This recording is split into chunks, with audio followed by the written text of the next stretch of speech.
Hi guys, it's Alonna and Shin again, just to explain our part of the MATLAB neural networking. This is our scenario. So, overview of part one. We explained what neural networking is, and we showed a demonstration of neural networking in MATLAB. We used the wine vintage example that they already had in there, and we explained what the generated results actually show you. So if you haven't watched that, please go back and watch it. So right here we have our questions and weights that we determined for our specific scenario. We wanted to do something like stocks. So our first question was, is the investment in the stock helping society? So an example of this would be tobacco companies. Because they are harming, the actual product is harming the society, it might not be considered a good investment for you. The second question we did was, has the management been involved in any corrupt practices? So this is really important because if management has been in any corrupt practices, this needs to be known. Sometimes if management has been in corrupt practices, it's not really that dire that they can't be accepted into a particular company. So if you're investing stocks, you should know this. The third question is the money being obtained legally? So is it really questionable the way you're obtaining that money? You need to know if their money is actually following the right paths and getting through the right channels. The fourth question we asked was, is the labor process ethical? So an example of this is like if they're using child labor, we should not ever, consider this, but in some cases, maybe the labor process is different. The fifth question we asked, is there a system in place to handle ethical dilemmas? So in doing this, we have to understand that each ethical dilemma is a problem, obviously, but we have to understand, is it really that problematic? And each company needs to know how to best handle this. So as you can see on the side here, we have different percentages. These are our weights that we put on there. And we're supposed to be answering each question with true or false. So with true, it's a 1, and with false, it's a 0. It's binary. So we determine these weights based on our own understanding of what's important in determining what stock to choose, and we came up with these percentages right here. In the next slide, we'll explain what we did and how we chose to do this in Excel. So what we did for our scenario is we went ahead on Excel and we input our data. So using binary, we set true and false to answer each question, and we also kind of wrote down what weight we wanted each question to have.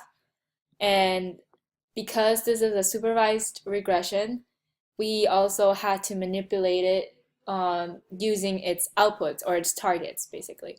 And what we said is like we answered each question saying whether it was ethical or not, and we did for every single scenario. And then at the end, with the few samples left, we kind of just put like super ethicals and super unethical, the extremes, so that we wanted MATLAB to kind of know which one was right, which one was wrong. So over here, we basically used their wine vintage example, and we inputted our own inputs and targets from Excel, and we changed their hidden layer size to 12 instead of 10.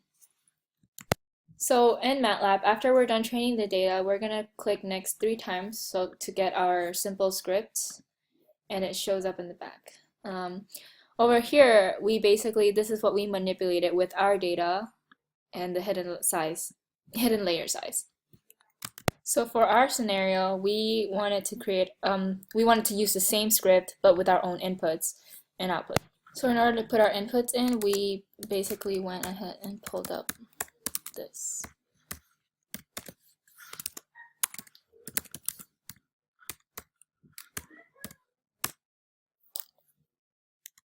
Once that comes up here on the workspace, we went ahead and clicked here so that this popped up, and this is where we copy pasted our data from Excel for the inputs, the questions, the ones and zeros, and then we went ahead and did the same thing for the targets. So after we click that and we click over here, we copy pasted our inputs and targets in, and this is what it will look like.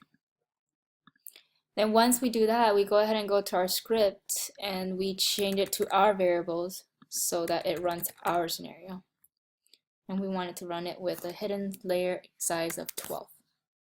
Hidden size layer 12 is what worked best for us. We tried 10, 11, and I think 13, but the results weren't as accurate as it was with 12. Okay, so after going through MATLAB and doing everything that we did, we ran the scenario that we came up with, which was stocks, and this screen pops up as we showed in the first video, and we are going to review these different plots that show up. So this first plot is a performance plot, and it shows the training of the data, which you can see here, the validation of it, and the test. The second thing we did was the training state. It shows the training of the data and how MATLAB understood it. This is actually pretty close, just like the wine vintage example. And also, to get a better understanding of these graphs, please go back to part 1 of this video. Okay, and next we have the confusion matrix, which shows the training, which is at 100%, the validation, 100%, and the testing, which is at 83.3%. This actually, you don't want all of them to be at 100% because 100% utilization is not always the best solution. But right here, as you can see, the combination or the summation of the different plots, we are at 95%, and that is pretty well for this system. And right here, lastly, we have the ROC plot showing the training, the validation, testing.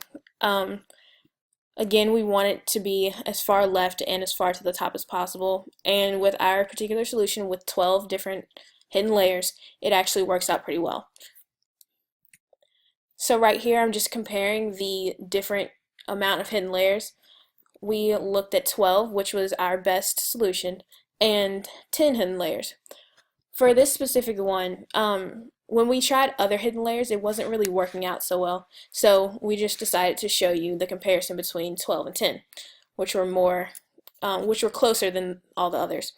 So as you can see here, the confusion matrix for both of these were actually the same, which is pretty interesting because this rarely happens. Next, we see the ROC. This is the reason we didn't choose 10 layers, because right here with the 12 hidden layers, it actually is more left and to the top as possible than that of the 10 hidden layers, which you can see right here in the testing. It actually is not that well. It's not as good as the 12 hidden layers. Okay, so that concludes our PowerPoint. So in part 1, we basically discussed what neural networking was and how it works in MATLAB with the wine vintage example. Then in part 2, we explained further with our specific scenario of using stocks and how ethical it was to choose a specific stock. Okay, so thank you for watching our video about neural networkings with MATLAB.